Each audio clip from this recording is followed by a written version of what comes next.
Hi, this is Phil Hartman with PH Fabrication, Horton Race Cars. Just wanted to give you guys a weekly shop update. Hope everyone's doing well. So you can see it's been pretty busy here at the shop with a few new projects in. And you can also see the 32 Ford Roadster left. And I know the customer is excited to get the motor and transmission set back into it. And once he gets the motor and transmission in it, it'll come back up here and we'll get a transmission tunnel built along with some cup holders and a center console. So looking forward to getting that back in the next few weeks. But in the meantime, you can see we got a Type 35B Bugatti replica in the shop. Just a fun little hot rod. The customer brought it up to us to do a few miscellaneous things. Basically get a dash built for it. So we'll do an all aluminum dash. Also, they have a windscreen that would go on this side of the car for the driver. Get the fuel cap mounted, and just like I said, a few miscellaneous things. And once we get those items finished up, he'll take it back home and be able to continue working on it. So definitely looking forward to seeing this project finished when he gets it all done. And like I said, it'll just be a fun little hot rod to cruise around in. Another interesting project we've got in the shop is I think they call these bad boy buggies. And the customer asked if I could do an aluminum top for him. So a lot of you, I'm sure, are wondering why an aluminum top when you can go and buy a plastic top. Well, the plastic top he had was definitely not keeping the rain off of him. He was getting leaks in between the window and the plastic top, and just kind of covering them in water when they were out deer hunting with this thing. So he asked if I could make an aluminum top. So definitely pretty happy on how this all turned out. Still got a little bit of work to do and some trimming and some cleanup, but you can see we got the bead rolls up in the top, got our side supports here.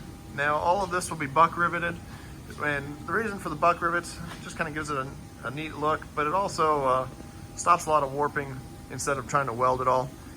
If there was more shape into that top panel, I'd probably try to weld it, but like I said, you end up doing a lot more work when you're trying to weld the two panels together, especially a big flat panel. You'll end up having to hammer the welds, really smooth it back out, and a lot of plenishing. So it's just an easier way to just buck rivet it on. And like I said, it gives it a really, really neat and clean look. So that side is pretty much roughed into shape. This side still have some work to do, basically some shrinking on the side supports to get it to follow the contour of the roof. So hopefully by the end of the day we'll have this rooftop finished up. Now over here on Ted's car, we've got the front motor plate finished up. And I know I had a YouTube viewer ask about the water holes. So in the original motor plate that we were kind of set in there for just a template, it did not have water holes. But yes, the viewer was right. It does need water holes. The water pump does bolt to this motor plate and kind of sandwich the motor plate between the water pump and the block. So the holes are in it. You can also see we've got the mid plate mounted, and we just got to get underneath and do a transmission cross member. Now on the transmission cross member, we are going to do a rubber mount. I'm sure you guys are wondering why a rubber mount versus a solid mount. Well, there is still some vibration back there, so I like to do a rubber mount on the transmission just to give it a little bit of support and a little bit of movement.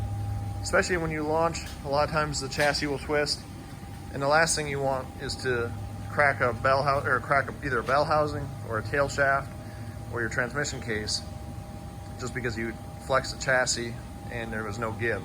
So I do like to put a rubber mount back there. It doesn't need to be a high horsepower rubber mount. It can be just your stock standard rubber mount. Like I said, the front end or front of the motor and the mid plate are all locked in solid, but this just gives it a little bit of flexibility in the transmission crossmember area. Once we get that all mounted, we'll start plumbing it, getting the fuel lines ran, getting the water lines ran, and then moving a few brake lines. And then I know Ted also asked us to do some work on the dash, basically clean up the gauge cluster a little bit. So looking forward to getting this car back on the ground and off to getting it wired. Now over here in the far bay, Jeremy's been busy working on the Pontiac Firebird. This is a Hawks Motorsports car, and just got a bunch of miscellaneous projects we've been working on. Getting the steering right. We're going to replumb the front brake lines. And when we replumb the front brake lines, we do all stainless steel lines with aluminum fittings. Just really gives it a nice, clean look.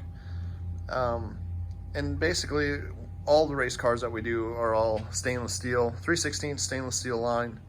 And like I said, just gives it a really, really clean look. There's a few other things we're gonna do. As you can see, we've got the titanium front end. We did that a few weeks ago. And I know they've been running the heck out of it and really enjoying it. So looking forward to seeing this car back on the track.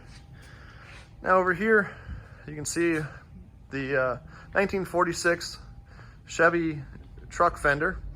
I haven't had a lot of time to hammer on it. This was just about an hour's worth of work or less, just getting things hammered into shape. Everything is really roughed in, and there was a lot of shrinking in this area just to get the shape and the contour of the fender. Still got some more shrinking to do, and then some smoothing and then plenishing, and we'll get this section finished up. Like I said, there's a lot of work when it comes into building the fenders. A lot of people don't realize, but I always enjoy getting back on this Bailey industrial power hammer. It's just something about it, just kind of relaxing.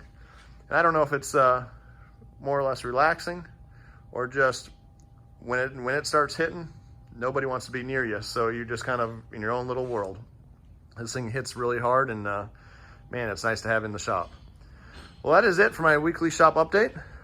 Hope you guys all have a great week. I do want to give a shout out to Bailey Industrial for your great equipment. Also to Edwards Ironworkers, Cleveland Punch and Die, Strong Hand Tools for your great fixture tables, TMS Titanium for all your continued support, Racing Junk, Fronius Welders, and Race City Steel for your great materials. And like I said, I hope you guys all have a great rest of the week. I'll talk to you all later. Bye.